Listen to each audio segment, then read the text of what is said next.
Make sure it's public. What's going on, people? Or should I say Team Jackson? What's happening? We are here at the Crown Recovery Masterclass. It has been a long time coming. I've been excited and I hope you guys have too. Matter of fact, I want to see just how excited you guys have been. I'm tuning in right now on my phone, looking at you guys. Let me know that you can hear and see me okay. Put down in the chat, yes, I can, if you can both hear and see me. Put yes, I can. I'm seeing a lot of people in the comments. What up, Daryl? Latanya, what's good? What up? Yeah, we live. Yes, we are for the Crown Recovery Masterclass. I hope you guys are as excited as I am. Make sure I don't miss that chat. All right, so the whole thing with today, and we're gonna get into exactly what you guys can expect. But the biggest thing is, man, I want a space for healing. I want a space for honest, real, transparent dialogue. You guys are gonna see me kind of give you my own story, give you my own truth. This is not the place for judgment or anything like that. You know, I put together the Crown Recovery Masterclass because I've noticed with all these fallback games and all of these, basically just the devaluing around not just commitments, but honestly people's word and having no regard for somebody else's feelings. Like, we need more conversations about how to reconstruct after the fact. So if you are ready to get started, give me a heck yes down in the comments so I can see it. If you're ready to get started, give me a heck yes down in the comments. And I am seeing them right now. So let's go ahead and get this party started, shall we? All right. So what you can expect to learn today is essentially what your crown is. Of course, it's gotten kind of cliche over the years, as has a couple of other things. But nevertheless, we're going to do kind of a deep dive into exactly what a crown is so you guys can understand the importance of it. Also, we're going to cover what could cause it to fall. Because, of course, there's no point in knowing what your crown is if you don't know how to protect it. Then we're going to talk about how to find it again and put it back on. And lastly, how to keep it on for good. Now, my style in previous presentations has been to be a bit lengthy, but today I really want to respect you guys' time, so we're going to try to keep it short and sweet. I'm going to move kind of quickly. Definitely let me know that I'm moving too quickly if I am, but the best thing that you can do is take notes. Take notes. Whenever we just listen, we retain about 20 to 30%, statistically speaking, of whatever it is that we heard from a presenter. But when we take notes, that goes up another 30 to 40%, up to about 60 or 70% mark. So definitely screenshot, take notes, whatever you got to do. It's going to be some great information in this one. All right. So just so I don't waste anybody's time, let me tell you who this presentation is for. It is for those who are not feeling like themselves. You know, after investing in somebody, especially emotionally, they're not quite feeling like their old self, and not in a good way. Not because they came up, glowed up, and better than ever, but because something still feels like it ain't right. Something is off. Something is missing. That's who this is for. It's also for those who are ready to call it quits on dating and relationships. I hear some people so frustrated, and they just say, you know what, I'm about done with it. This is for you, you know, and I'm not trying to say dating or relationships validates anybody. But if that is one of your goals, then you deserve to have that, and you still can have that. All right. And lastly, this is for those who are not necessarily damaged, but they're definitely tired of getting hurt. Sometimes you just get exhausted. You know, it's not a done with dating or done with people, but you're exhausted. You're tired. You don't have time for that. You're starting to put your focus on other things because honestly, you don't care to go back into the dating scene, relationship scene, trust anybody, invest in anybody, believe anybody. This is for those people as well. So once again, quick house rule overview is to operate from your place of power, not from your place of pain. Like, this training and no training, quite honestly, is going to do you any good if you're consumed with how bad things have gone and you've let that be the pattern that you commit to. If you decide that you can't have any better than what you've already had, this training and no other training, the Bible, your minister, your favorite self-help book, my YouTube videos, nothing is going to do you any good. I have to be able to plant these seeds in fertile ground in order for there to be a real harvest. So I need you to operate from your place of power, not from your place of pain. Secondly, and this is going to be tough for some people, like me, because I have ADHD or something like that. But I need you guys to turn off your electronics. Just go ahead, turn them off.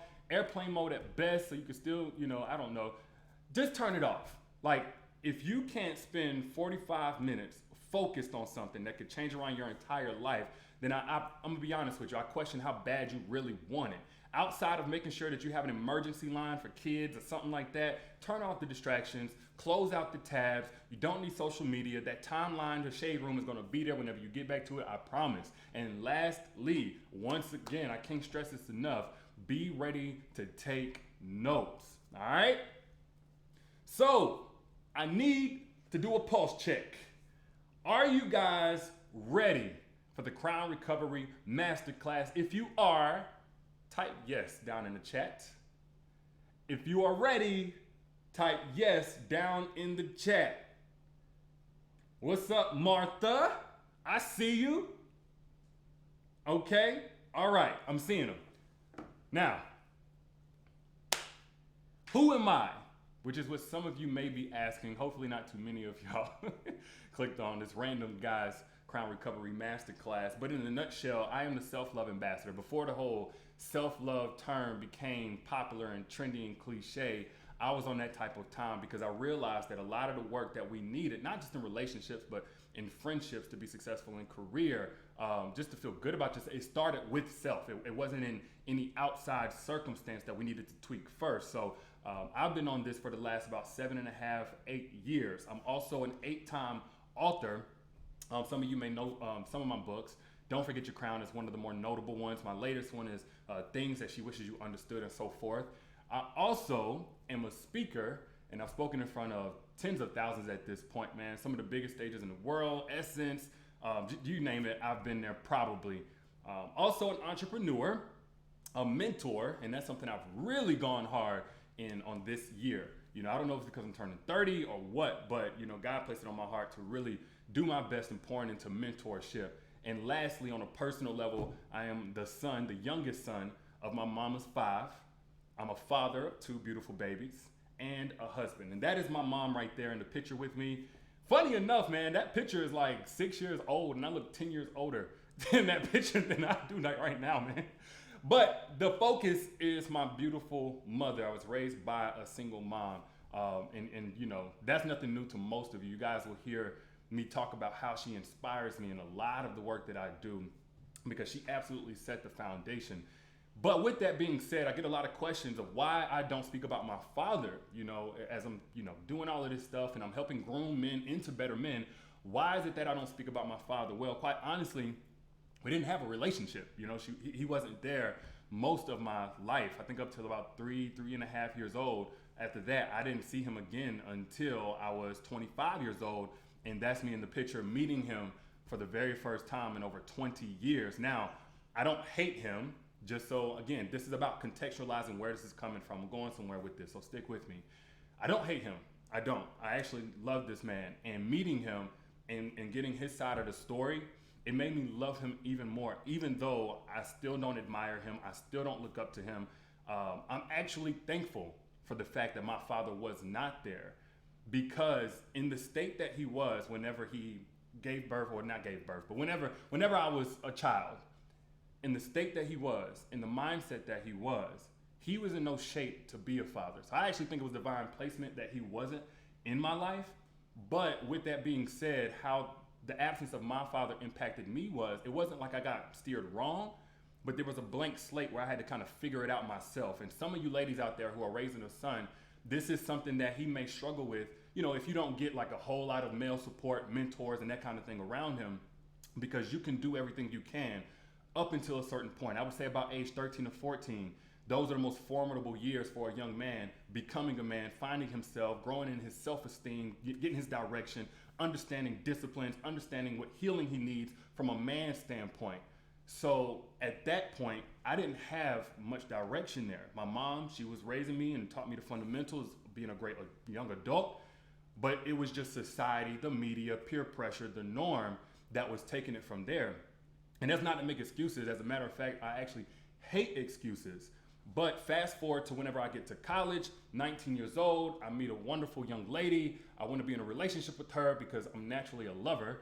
But I realized you need a lot more than just love to have a healthy relationship. So at 22 years old, just a few years later, I was a recent college grad and I undid the relationship essentially. You know, it was totally due to my unreadiness.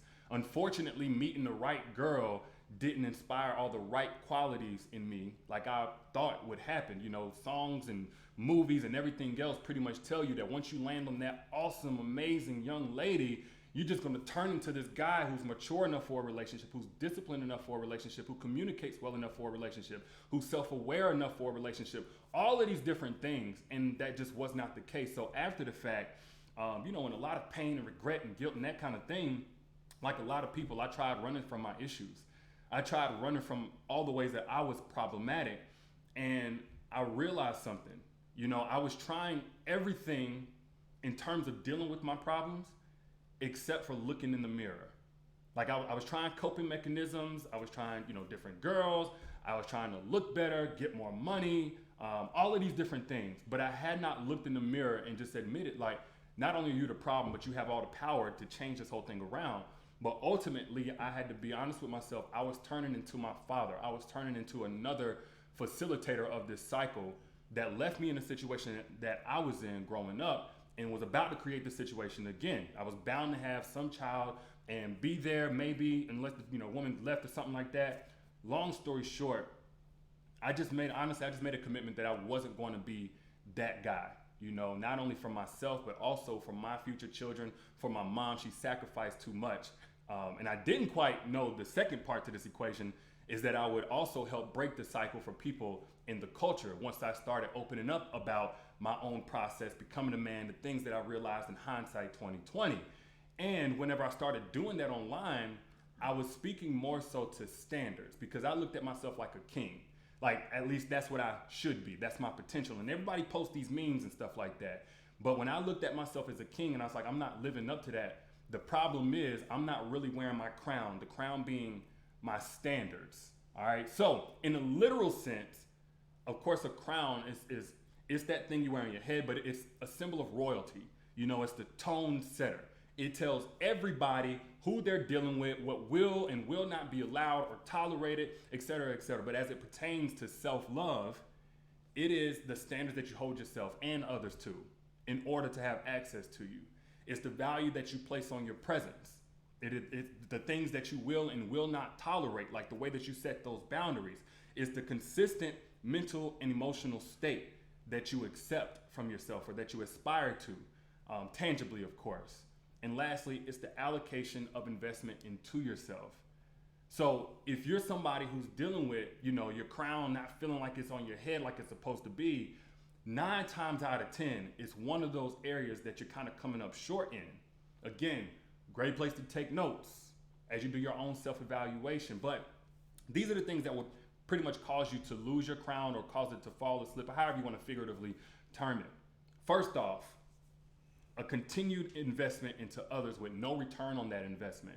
I'm not one of those like tick for tack people, but I definitely don't believe you can pour from an empty cup, and your cup will go empty if you keep pouring into people who make that a one-way street.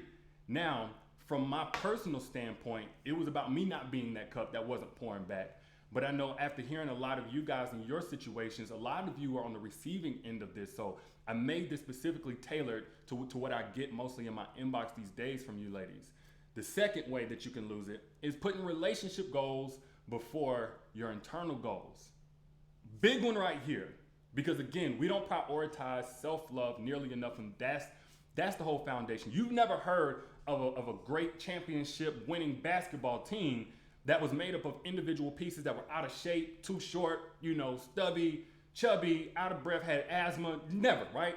The reason why is because honestly, a team is only as good as its players. It only has as much of a chance as its players. Your relationships, your friendships, everything else, exact same concept.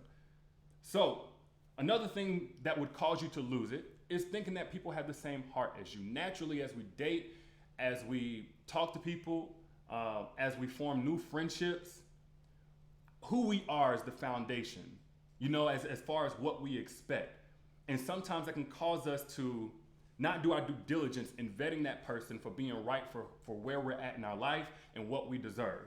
So if you go through life thinking that everybody got the same heart as you, because you spent time with the person that, you know, and whenever you spend time with the person, that means it's going somewhere. So surely it means the same thing on their end. When you go through thinking that everybody has the same heart as you, you're bound to have your crown drop. You're bound to get hurt. You're bound to get disappointed. Another thing is seeing the best in people, but not the rest of people.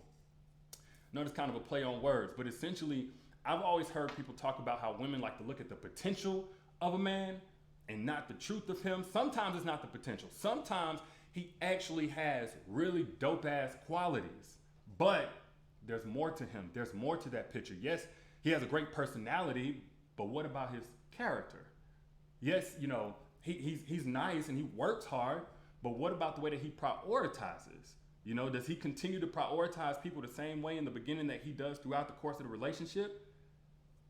So, another thing that could cause you to lose it, and yes, there are many, and no, this is not the complete list. We'll be here all day going through that, but this should be most of those. Is choosing to accept your circumstances instead of fighting like hell to change them. Again, friendships, relationships, your career, as a parent, whatever, physical, everything. Sometimes we gotta look in the mirror and just take accountability for what we're not doing to better ourselves. Also, listening to cultural, religious, or societal voices over your own. Now, this is not gonna be a religious thing. For those who know me, you know, I believe in God, but I'm not big on religion. And I believe no matter what your religion is, you deserve a happy and healthy relationship, whether it be with somebody else or just with yourself. But I've seen a lot of people listen to their culture's expectations, to their religion's expectations, to their society's expectations, to their detriment. And I just want to throw this part out here. This one you don't have to take to the bank. Take it or leave it. But I would hope that whatever God you serve wants the best for you, wants you healthy, and wants you happy. If that's not at the foundation of whatever relationship that you get into, if you're not headed towards that, if that's not even in the foreseeable future, it's probably not something that your God wants for you. I know it ain't what my God wants for me. All right. Lastly, is being unintentional about your environment. As I told you guys in one of the Crown Recovery tips, we are all sponges. Don't think for a second you're not influenced by what's going on around you. If you were in a crowded place right now and everybody around you took off running, what would you do? Put down in the comments, what would you do? You wouldn't just stay there. You wouldn't just keep on shopping and listening to me. You would probably run too. We're all influenced by our surroundings. So keep that in mind as we talk about this whole crown thing. Now, let's get into the good stuff. The 3 ways to get your crown back, and I made it really simple, is first off, to develop emotional intelligence. Yes, we will talk more about what that is in just a second. Secondly, understand that healing alone is not enough. For those of you out there who can admit that you have some wounds that are not healed, look, healing is only the first step. We're going to talk more about that as well. And thirdly, you need to make your spiritual environment conducive to your quality of life goals, your internal goals. You have to be intentional about your environment in order to make this work. Just being here today shows that you have some level of intention about your environment. Okay, so we're going to continue that work. Now, before we go forward, let me know, guys, is this helpful to you at all? Put down yes in the chats if this is at all helpful to you. I gotta know before we go forward, because we really haven't even gotten warmed up. All right, seeing some yeses. Let's move on. Now, developing emotional intelligence. First off, you gotta understand what it is. My definition of emotional intelligence, and there are several, this is just how I characterize it, is the ability to understand that your emotions do not define reality and therefore should not dictate every action you take, and especially that part, like for sure that part. Strength and poise, when most would completely lose their composure, is an indicator of high emotional intelligence.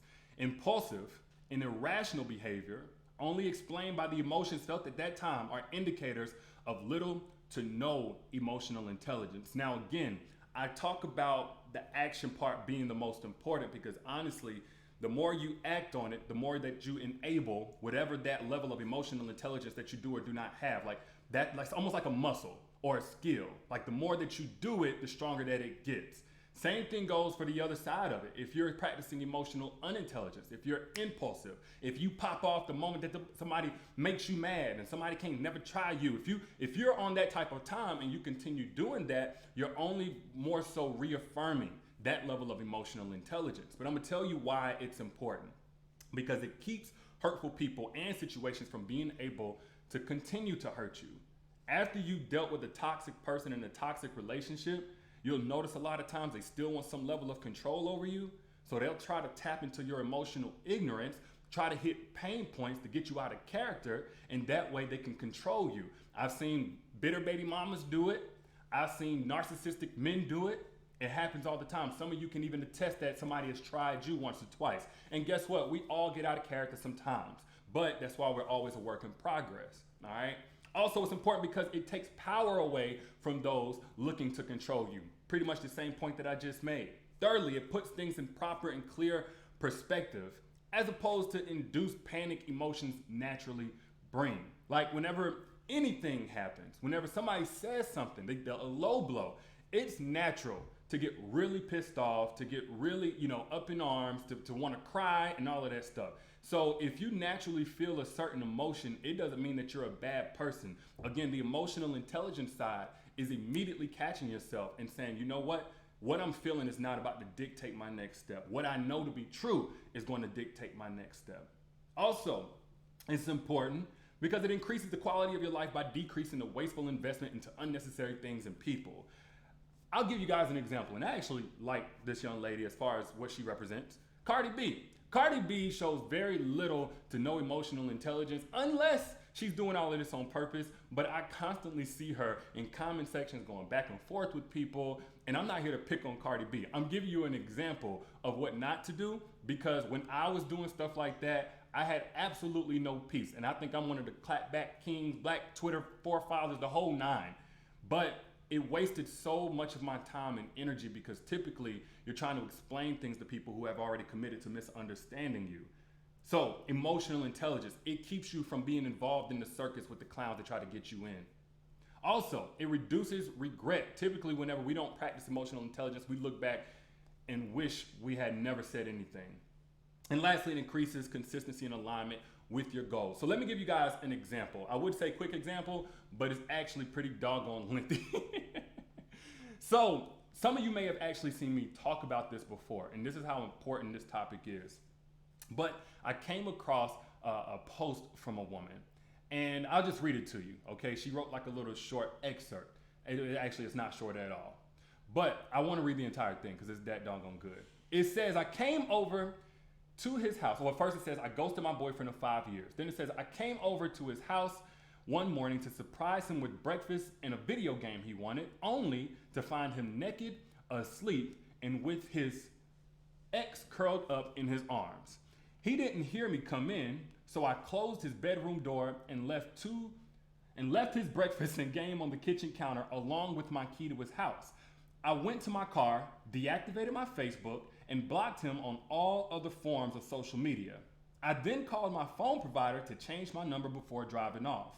I texted family members and close friends that we were no longer together and to block him on social media as well. I didn't tell them why. I completely removed myself from him and didn't offer a shred of explanation or opportunity for dialogue. I disappeared from his life after his betrayal, and I think it'll not only help me to focus on myself without his presence, but I think completely shutting myself off from him will hurt worse than anything when he thinks on how good he had it with me these past 5 years. Now, I know I butchered that, but hopefully you guys got the gist of it. This woman called her man cheating. She didn't react like most. There was no scene. There was no arrest warrant. There was no more access given to the one who hurt her. So he had absolutely no control. Now, I think this woman had an ungodly amount of emotional intelligence in such a situation, but admirable nonetheless. She's not about to be crying and whimpering over this guy a year from now. Again, she doesn't have to go to court for all of the things of his that she messed up. He doesn't get the satisfaction of knowing that he did this to her, because likely if he was on this type of time, just blatantly in the bed with another woman, he probably didn't care for her that much anyway. Quiet as kept. In a relationship, people can get to a point where they hate each other, but he doesn't get that satisfaction. He just gets to feel stupid. So, I'm gonna tell you guys something. When you're practicing emotional intelligence, it's going to get misunderstood. It's going to be called weakness. It's going to be considered complacency. And sometimes it's not really considered complacency. Sometimes people are just trying to get you to be triggered more than what you clearly are. But I need to tell you guys something. It's the exact opposite.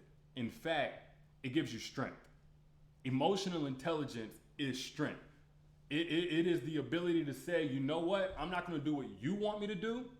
I'm not going to do anything that furthers this pain, that elongates the situation that I don't want. I'm going to do what I know is best for my future. This is how it protects your crown. It allows you to operate outside of your current self to continue growing into the person you're capable of being. Again, this is not about not feeling any emotions at all. This is about emotional management. If you've been getting my crown recovery tips, then you heard me speak on this already. This is about managing those emotions, not suppressing them, not ignoring them and acting like they don't exist, but rather not allowing those emotions to shape your whole life.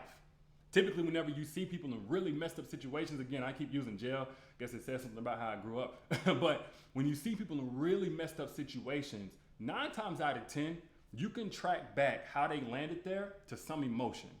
Oh, I popped off on this guy because I felt like he was trying to disrespect me. I quit my job and then I went and robbed the bank because I felt like, et cetera, et cetera. No emotional intelligence, no emotional management whatsoever.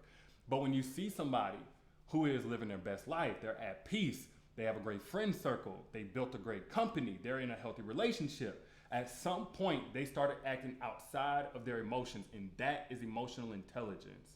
And ultimately, guys, emotional intelligence is required to remember who the fuck you are. I know that's strong language, but it's a strong point that I'm making. I made this video a while back, and the problem that a lot of you have after you give yourself to a relationship that didn't deserve you is you just honestly forget who the fuck you are. You forget what you deserve. You forget what you bring to the table. Emotional intelligence is the very first step to remembering that thing. Now, I need to know, pulse check. Y'all still with me? Is any of this helpful? Type yes in the chat if it is. Type yes in the chat if any of this, what I'm saying, is resonating, if it's helpful to you. And yes, we still just getting started. Let's go ahead and move on. So, earlier I mentioned that you got to understand that healing alone is simply not enough. And typically whenever I'm doing any type of podcast, any type of panel, listening to any type of video, anybody else speaking, they say like healing as like the end all be all. But what you'll notice is that a lot of people, and even yourself maybe, you may get to a point where you're healed, but you're still not able to move on into another situation, into another relation. I don't like saying situation, another relationship. Have anything from that point forward, even though you're not necessarily hurting still from what you've been through. So those of you who need healing, I need you to pay attention to this part so that you don't end up in that situation. The second step is detachment. One of my favorite words. We actually just talked about that for emotional intelligence. Same thing goes for the second step to healing. So you can move on into still like achieving whatever internal goals that you have or relationship goals that you have. You must detach from the experience you've healed from in order to give yourself the opportunity to enjoy new experiences without the painful residue of the past. Detachment, it requires forgiveness and courage and commitment to stop reliving the past without a constructive intention. So whenever you haven't detached, essentially what you do is you hold on to a painful experience, you keep replaying it over and over, you solidify it as your story, even whenever somebody's trying to bring something to your attention that is problematic, you just keep going back to, well, this happened. You know, all of this is, by the way, guys, a lot of this anyway is freestyle, man. But I did a radio show recently, one of the biggest radio shows out here in Atlanta, with a young lady by the name of Kimberly. Most of you know her as K. Michelle. So you guys may remember if you saw the interview where she just kept talking about how men are all trash, men are all bad people, nobody is any good, and she kept rooting it back to experiences. You see, one, I'm not 100% sure that she was healed, but let's say she was. She needed to detach from that experience in order to move forward. Otherwise, that was going to be the state that she stayed in. And it's not a problem to be single if you just say, you know what, I just want to just kind of rock out on my own. But if deep down you desire companionship, you have family goals that you still want to achieve, you want more children, or you just want somebody to grow old with, you're never going to be happy in that state of everybody else is bad, so that's why I'm not even going to try again. Like, think of it like this, guys. If I got punched in my face, God forbid, I could totally heal from that wound, right? And I could feel better. My face could be functioning, my jaw move around, my eyes work, all of that good stuff. So I would have healed just fine. But if I don't detach that hurtful experience of getting punched in my face from what could happen going forward, I'm never going to want to go out in public. If I do go out in public, I'm going to be paranoid. I'm not going to want to form new friendships. I'm going to be scary, all of that stuff. So that's pretty much how this dynamic plays out, all right? And lastly, detachment may require a severed relationship with any and everyone who compromises that commitment or guilt trips you because of it. Commitment being your commitment to detachment, your commitment to healing, your commitment to moving forward. So if somebody's saying, oh, like, why aren't you as emotionally invested anymore? You must don't care. Like, you must be willing to sever any relationship, because ultimately, without detaching, you're going to sever the relationship that you have with yourself or who you could be. So let's talk about how you must both heal and detach. It's not a one or the other thing. Whenever you see people who heal without detaching, again, like the K. Michelle reference, you'll see that, they have the ability to be somewhat happily single, at least from the outside looking in, but they struggle in any relationship. And it's crazy because that person who's right for that healthy relationship that you wanted, they come at a time you didn't expect them to. And if you have not prepared, then you're going to sabotage it. But detaching without healing, now that will cause you to naively worsen the damage all over again with the next person, or ruin what could have been special because they can't, quote unquote, fix you. So some people will call this thotting. Some people will call this going out here, living your best physical life until you get into a relationship, serial dater, never healing, never really giving yourself time to heal from the last thing, and then going into the next one. And then whenever somebody comes who's tired of the games, guess what? They're going to get tired of you too, because you don't know how to not play them, because you never detached from that time whenever you were getting played. So let me give you guys some examples of what it looks like when you both heal and detach. Typically, I see women struggle with this whenever they had like a lot of failed relationships, one after another doesn't work out, and they just lose all hope, and they say, you know what, F it. But I'm gonna tell you something. Some of you may know this young lady right here, Ciara. She's had quite a few famous relationships because she's been in the media for quite some time, between Bow Wow, between Future and others. But there is hope. I don't care if you already have a child. I don't care how badly you've been hurt before. If you both heal and detach, you will work just fine with a healthy person, another healthy person, and your time will come. Again, I need all of you who gave up on dating because you had not detached from that hurtful experience to listen and listen closely to this part. I'm gonna give you guys another example because we all know Ciara, but some of you don't know about Serena Williams. I know I just put her first name like I know her like that. She's had quite a few famous relationships as well. The guy on the left, he was in ATL. The guy on the right was one of her coaches. Even more, the guy on the left is like a director for Rush Hour. Then you got Common, the rapper. And of course, this is absolutely no shade to Serena Williams. Actually, I would go so far as to say the guys that she's in these pictures with probably had 10 times the amount of partners that she had. I'm just making the example that no matter how many disappointments you have in a row, no matter how many repeated experiences that you have in a row, no matter how badly you've been hurt, on the other side, if you both heal and detach, your blessing will come. Exactly what you were after from the very beginning will come. She's now with a co-founder of Reddit, married for 2 years, and together for 4, and they have a beautiful little child together. So it's safe to say, man, they are poised for a long-term run. And that's what it's really all about. Again, not about the relationship part per se, but if that's one of your goals, then yes, you can still have it. Now, another way I've seen people try to detach is to pretty much bury the past. Like, they don't want to bring up the past, don't talk about the past, just leave it alone. I don't care that it happened, etc., etc. I'm gonna tell you something though. It's not about bringing up the past. It's about no longer having to run from it. Why? Because that past, again, detachment, it doesn't define you. It was a part of who you are in that moment in your life, at that space, with what you knew, based on who it is that you were dealing with, but it's not a definition of you. So you have nothing to run from. It's separate from you. And detachment, ultimately, It's power over your past. Avoidance, however, that's the fear of it. Now, another way that I've seen people try to detach is they basically try to just cast a negative light on whoever it is that they were once with. But I'm gonna tell you guys something else. You do not have to demonize anybody. And trust me, I know. If a person abused you, if a person just like totally did you wrong, I can't sit up here and say, you know, you got to think of them as this nice, pretty angel. You got to be buddy-buddy with them. That's not what I'm saying.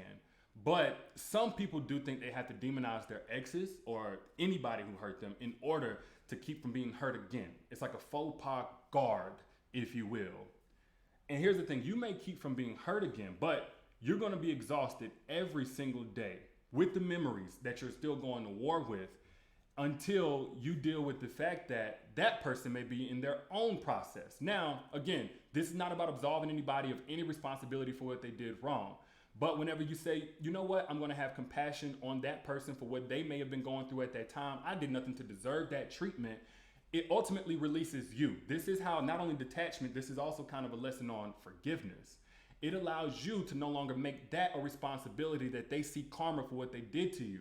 Of course, we all want the sweet taste of joy and karma whenever something bad happens, somebody who did us wrong. But ultimately, it doesn't serve you waiting for that process to happen. You gotta relinquish that responsibility to God or whoever it is that you serve, the universe or whatever. Now, once again, type yes if you're still with me. Type yes down in the chat if you still rocking with me. Because, boy, I gave y'all a lot so far. But we still ain't done. All right, let's keep it moving. Thirdly, and lastly, and honestly, this could be the most important part of the entire masterclass, your spiritual environment. Now, again, this is not necessarily about a religious tip or anything like that. When I'm talking about a spiritual environment, I'm speaking to any and everything that you allow to affect your spirit of happiness, of peace, and of confidence. Now, that includes the people that you're around, your friends, the family that you spend the most time around. Of course, we can't detach from family necessarily, the blood connects us, but you don't have to spend a ton of time around toxic family members. You have absolutely no responsibility to do that unless that toxic family member is your little 3-year-old baby, which I totally understand. But you don't have to. You don't have to continue investing in those relationships. The resources that you give yourself access to, that you invest in, that you go and seek out, that you accept from other people, books, podcasts, YouTube videos, speaking engagements, whatever, the media that you consume, really big one, by the way, from the Instagrams that you follow, the Facebook pages, the Facebook groups, the songs, even the movies, etc., etc. All of these things are your spiritual environment. Now, the way that you create a strong spiritual environment is you got to set your internal goals, right? What are you trying to improve on right now in your life? What are you trying to better at? Then you remove anything that does not align with that. So if you're trying to be more at peace because you feel like your mind is all over the place all the time, then you have to remove things that clutter it. You have to remove things that try to demand you as if it's a high priority, no matter what you're going through or what you need to do. You have to remove those things.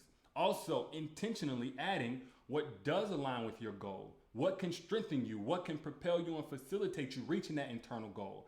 And lastly, protecting it with boundaries and consistency, which is something a lot of people have a hard time with, especially my people pleasers. Those of you out there who hate to disappoint somebody, who hate to let people down, you have to start putting your boundaries first, because again, that whole can't pour from an empty cup thing is universal.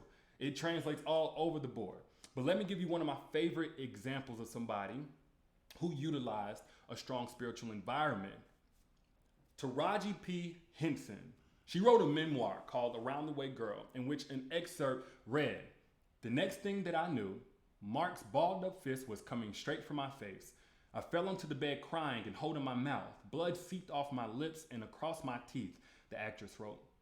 "Droplets splashed across my shoes, slowly creeping into the fibers of my suede boots." Now, what she's detailing is one horrific moment of her formerly abusive relationship. I think she was 23. Don't misquote me on that.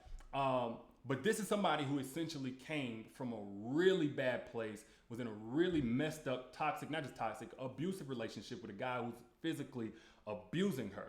Now, is that because of her environment? Absolutely not. I'm not saying that whatsoever. You can't take accountability for anybody putting their hands on you the first time.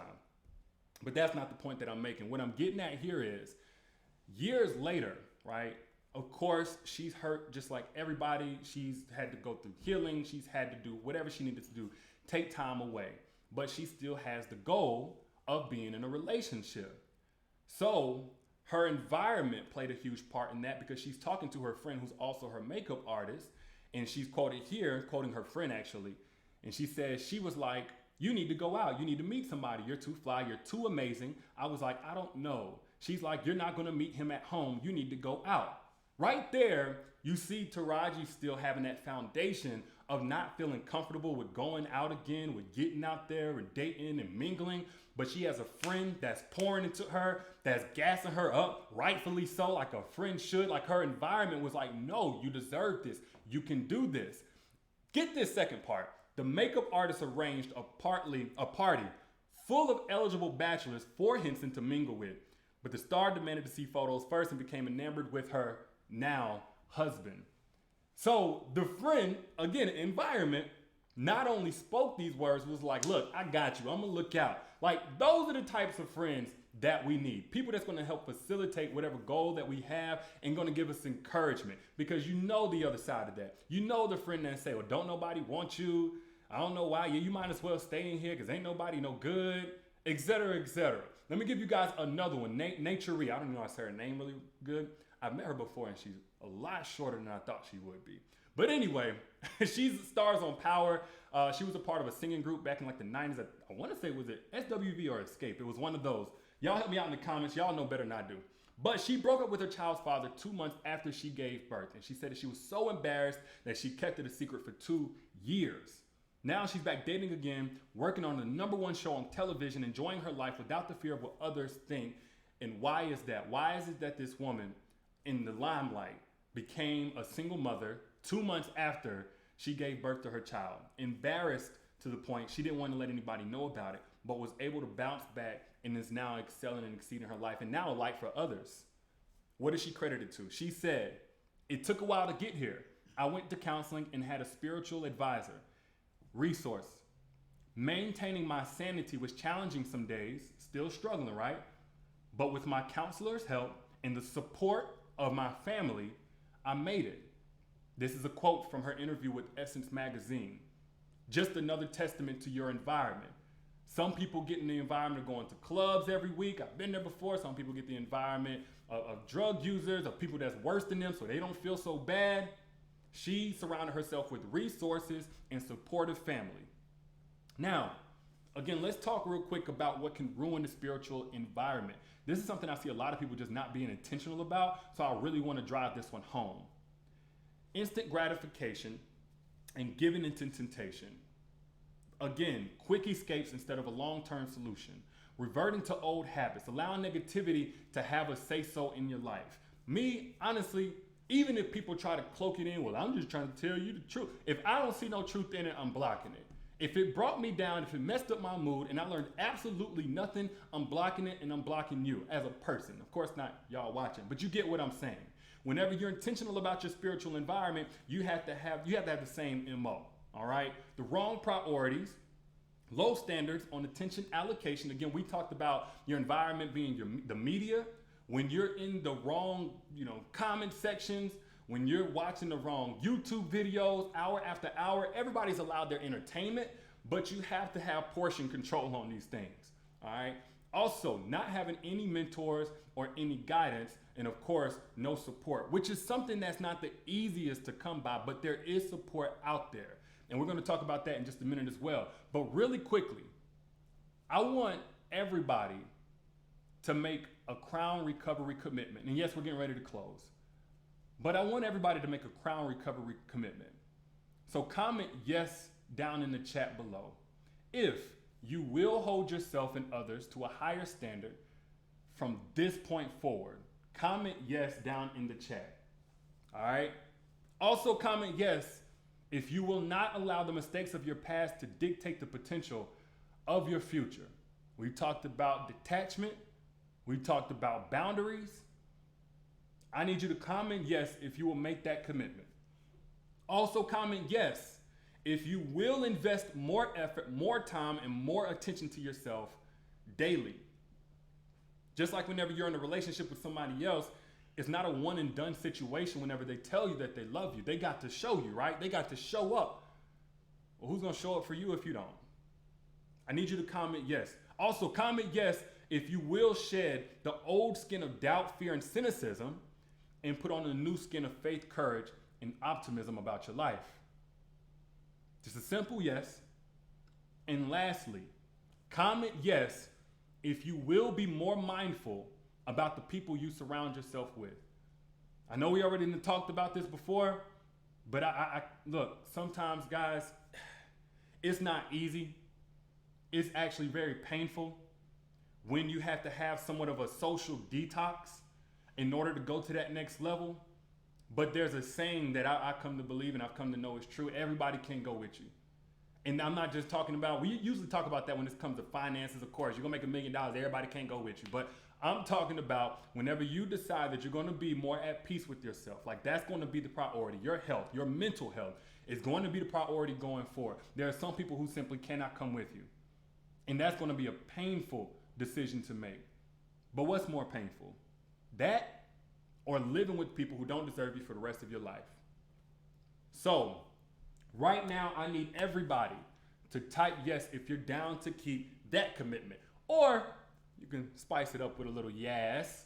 I'm not that good at that, but y'all know how to do it. Type yes or yes down in the comments if you're down to keep that commitment.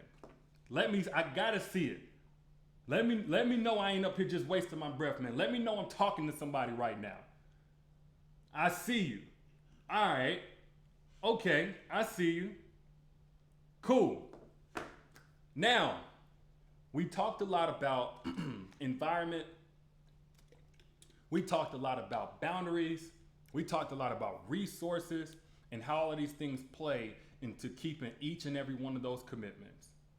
Now, I've personally created something that I'm super excited about that is already helping people keep that commitment.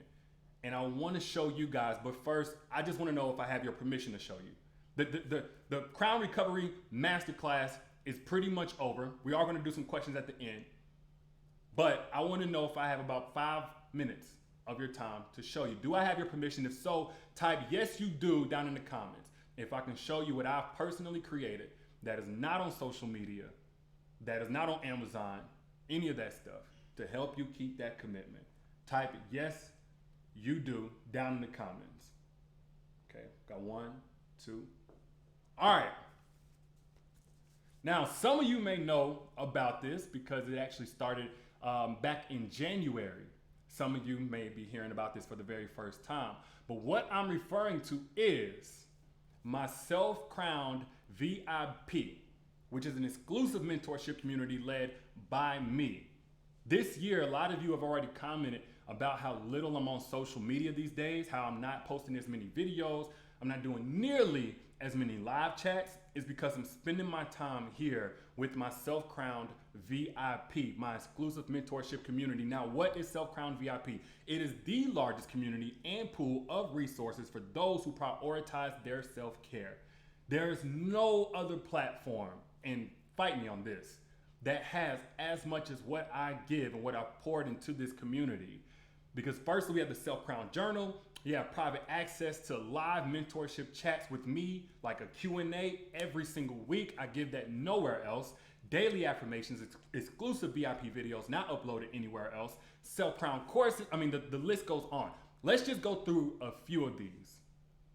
So when I talk about the Self-Crowned Journal, again, some of you may have already heard me talk about this, but when I talk about like resources, something that helped me, it was having a journal that guided these exercises on a daily basis. On the left, you'll see one of my Self-Crowned VIP members. She's posted up with her journal at the beach. On the right, you'll see the new design for the new Self-Crowned Journal that releases in a couple of weeks on November 25th. Hasn't come out yet, but it's a $30 value. The original one still sells on Amazon for $30, but my Self-Crown VIP members get this absolutely free, an actual physical journal, by the way, and with my signature, might I add. $30 value. Secondly, we talked about private access to live mentorship chats every week. Like, you never have to go without, like, you never have to encounter anything feeling like you don't have somebody to talk to when you're a part of Self-Crown VIP. It's every Tuesday night at 10 p.m. Eastern Standard Time. Like, we're getting ready to do one here pretty soon. And sometimes throughout the week at random, when I'm in my car, like this is a couple of times a week. And how it goes is we do a hot topic, whatever I'm thinking about that week, and then we do a Q&A. So we have a conversation back and forth. That is a $2,000 value. It costs $2,000 to sit down with me and have any type of conversation about anything you want my help on. My Self-Crown VIP members get this each and every single week. Also, daily Self-Crown reminders. I'm just gonna give you one of them, and I post again every single day. One of these says, listen, in no way are you obligated to rebuild the bonds you didn't break. Instead, work on the bond you broke with yourself when you convinced yourself you weren't worth the absolute best. These types of messages every single day, my Self-Crown VIP members, so you never have to get your day started without encouragement, without inspiration, without something that gets like sets the tone for your day. And again, in keeping that Crown Recovery commitment, that is a $997 value by itself. And this is year round, every week, never stops. Also, my exclusive VIP videos, which is a lot like what you would see me post on Instagram or YouTube. The only difference is these are not uploaded, and there's dozens of these by now. They're not uploaded anywhere on social media. They're strictly for my Self-Crown VIP, and based on what questions I get throughout the week, what I see on the VIP timeline and in the Q&A chat. That is a $499 value. Also, Self-Crown courses. One of my favorite things because, well, the very first one was a self-closure course. A lot of times we hand over that power to somebody else to give us closure. We want answers after a hurtful situation ended, after somebody has gone ghost, after some, maybe not even gone ghost. We just wonder if it was ever really real for them the way that they walked away.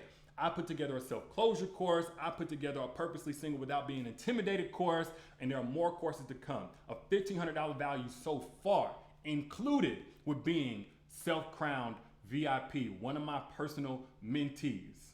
And lastly, and this is my favorite part, with all the resources that I put in here, and we haven't even gone over all of them, because there's books, there's blog, like, trust me, it's a gold mine.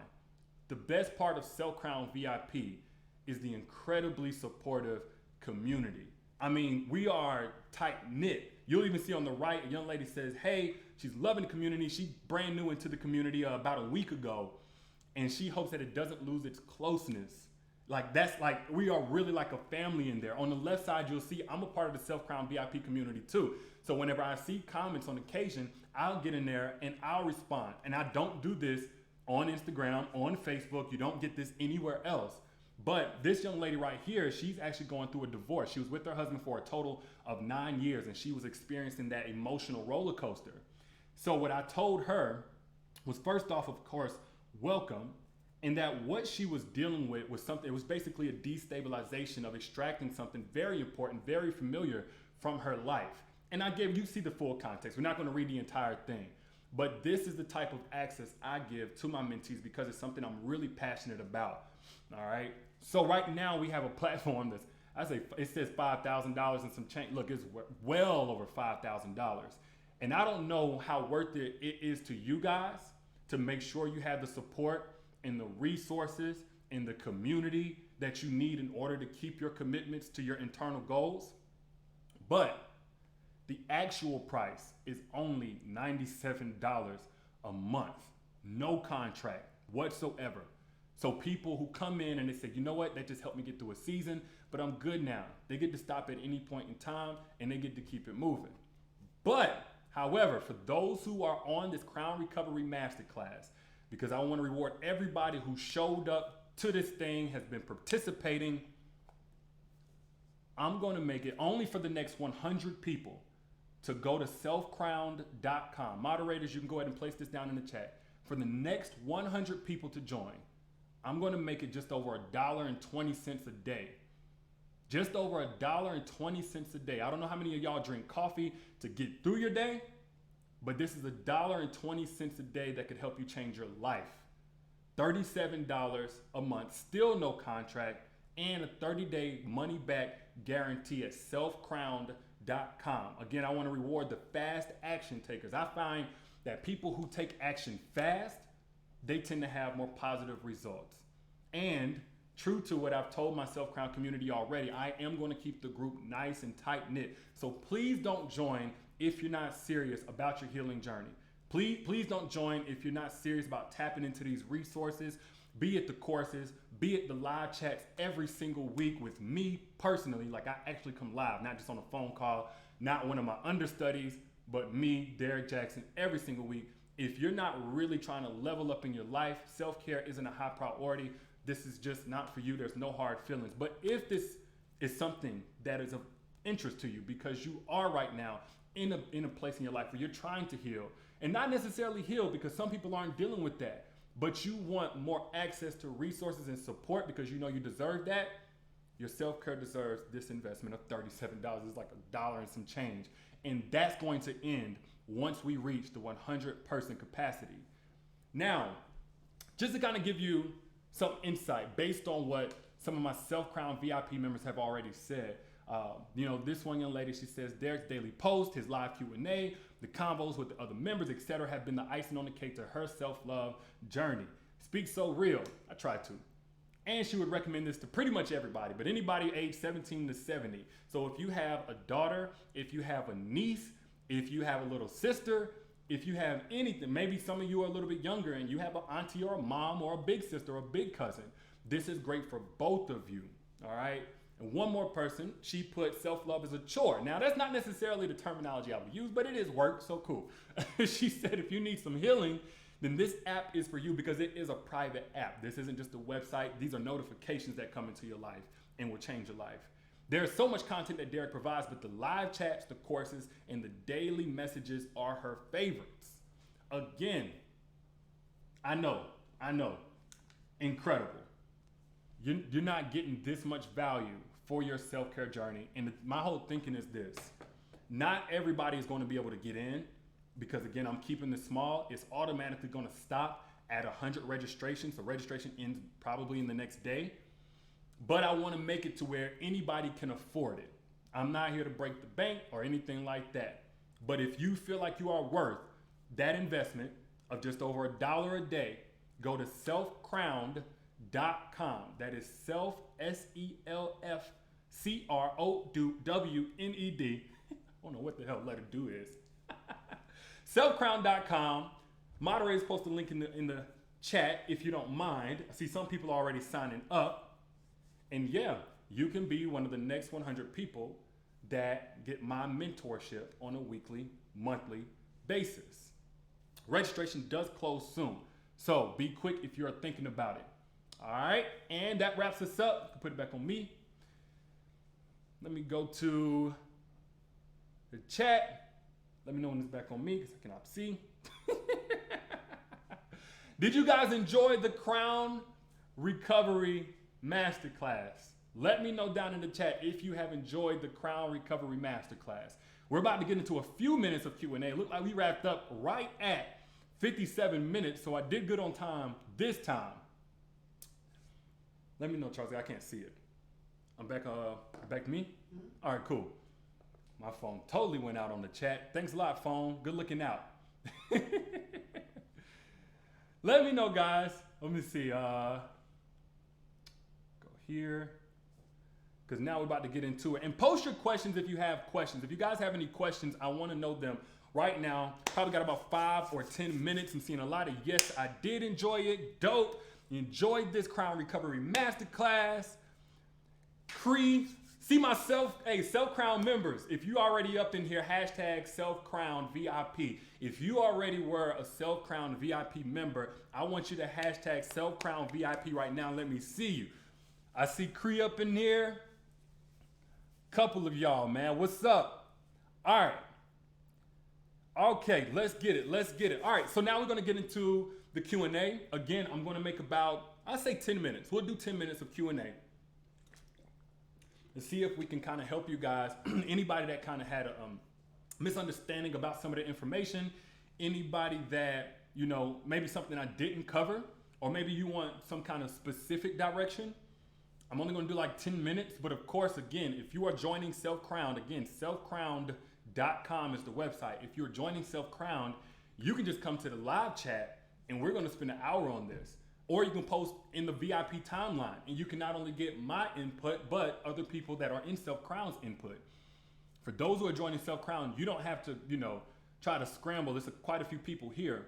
You can go into Self-Crowned VIP and join the very tight-knit group and get much more. All right, let's see here. Can you explain to me why a guy will go from calling more than 10 times a day to once a day, also not saying anything anymore? I mean, honestly, what you're asking me about is why a guy will be inconsistent. And typically, dude, he's formed like that before he even came across you. There was something that he got that he was done with, that now he's done with, and now he's showing it. The only question I have is, what did you give up before you required a commitment? If you did, if you didn't require a commitment, because if we're talking about you're in a full-fledged relationship, you're in a full-on marriage, that's completely different. Now you're talking about somebody who prioritized the get, but not the keep. But typically, whenever somebody asks me that question, I notice they didn't know themselves. They weren't as self-aware as they should have been. So they gave a lot up front that got them emotionally invested, and now they care that the guy is inconsistent. Because whenever you date from a safe distance, meaning you put those things that make you vulnerable on the other side of commitment, even if they pull back and they don't give you that same thing, you good. Your foundation is good. Oh, not hearing from him anymore? Not talking to him anymore? Oh well. Another one bites the dust. The moment that they drop below that standard of what you require, and we talked about setting those standards, the moment that they drop below those standards, especially in the dating scene, you can count on that setting the tone for what you could expect in a relationship, and they need to go. All right, let's see here. So will there be a replay of this? I'll do a replay for you. Yes, I will. Somebody said I moved the slides pretty fast. Charles is probably back and forth on the slides.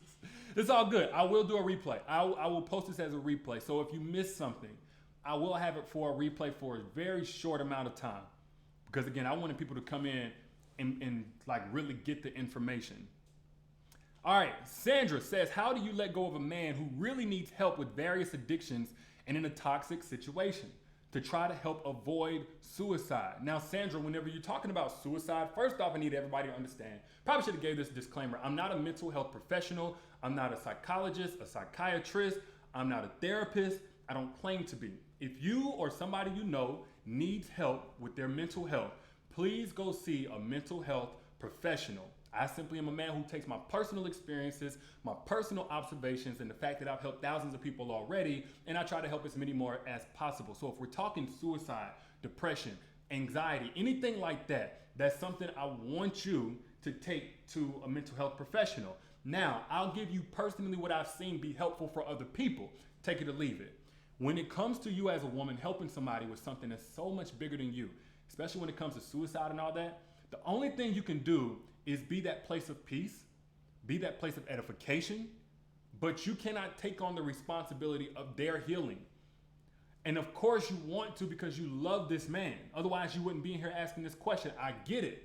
But if you try to take on the responsibility of their healing, if you try to fix this person, right, and they're not involved in that, this was actually one of the Crown Recovery tips. If you're fighting for this person's progress through the situation and they're not fighting, you're going to be the one to lose. And this ain't just about being selfish. But if you lose, who can you help win? Not to be cliche. So what I'm saying is you need to play an assistant role, not the one who's taken over the responsibility for his healing. He has to be willing to go and get the help that he needs. He also has to take responsibility of not acting from that place when he's really messed up. Whether suicidal, depressed, etc. It's not an excuse for mistreating you, lashing out at you. What you can do as his woman is let him know that you're here for him. But you recommend that he go here or go there or do that. But you're here. If he needs somebody to talk to, that's a priority. You're here for him. You're here to support. You're just not here to do it for him. All right. I think your question was how to let go of him though. Let me see. if your question is how to let go, it's really the same thing, except for you're letting him know the amount of space that you're getting ready to give him for your own good. That's the only thing that you would add to that. Shaniqua says, I'm currently dealing with a person that says she doesn't want a relationship. Hold on. Okay, I'm currently dealing with a person that says she doesn't want a relationship because she's currently working on herself, but she sends mixed signals with expecting relationship things. It's not about what signals somebody is sending. It's about what signals you're still receiving. Put it like this. And I was telling my Self Crown VIP members this a little while back. But think about when you ain't paid your cable bill, right? When you ain't paid your cable bill, your TV can send out all the signal that it wants to the cable company that it wants to be able to show that particular channel, that particular program. It can do whatever it wants to.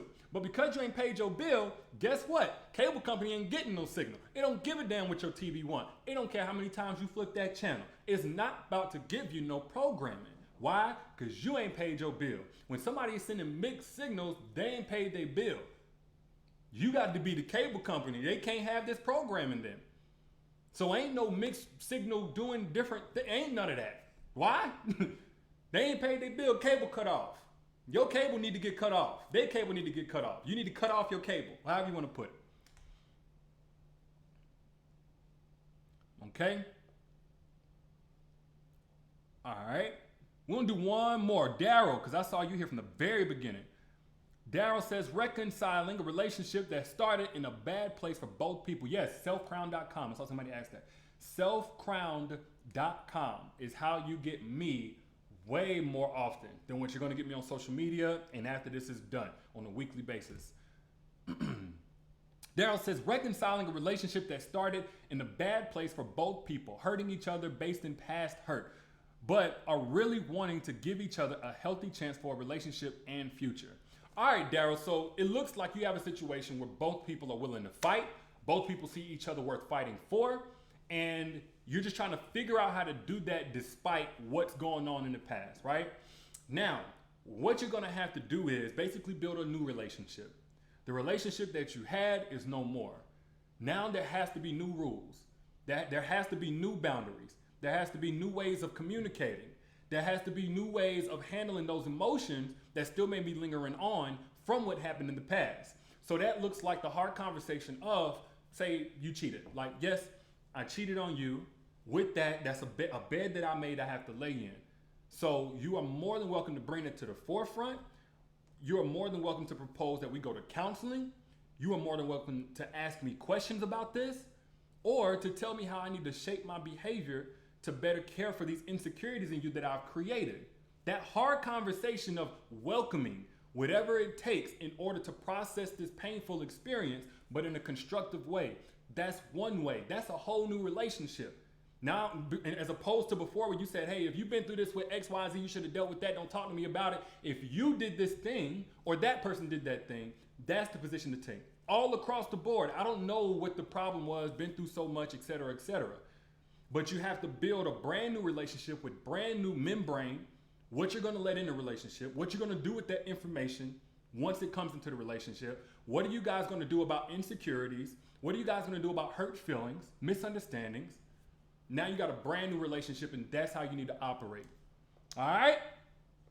So that's it for today's Crown Recovery Masterclass. This is the first, the last, the only. This is my last one of 2019 of all of them, but this is the first and only Crown Recovery Masterclass. Let me know how you guys enjoyed it. I do this type of thing with Self Crown VIP every single week, but you know, maybe I'll make this a once a year thing. But if you want me on a daily basis, again, $1.20 something a day. If you have that, you know, I don't know, in your couch cushion, if you know that you are worth that investment into your self-care, I don't know how much you currently are investing in your self-care, but I would hope that's enough. Go to selfcrowned.com and sign up to become one of my VIP members. If it's not shut down already, because I said 100 people, so it's going to cut off at 100. But thank you guys so much for joining the Crown Recovery Masterclass. That is it. I am wrapping up now. Y'all have a blessed and beautiful week.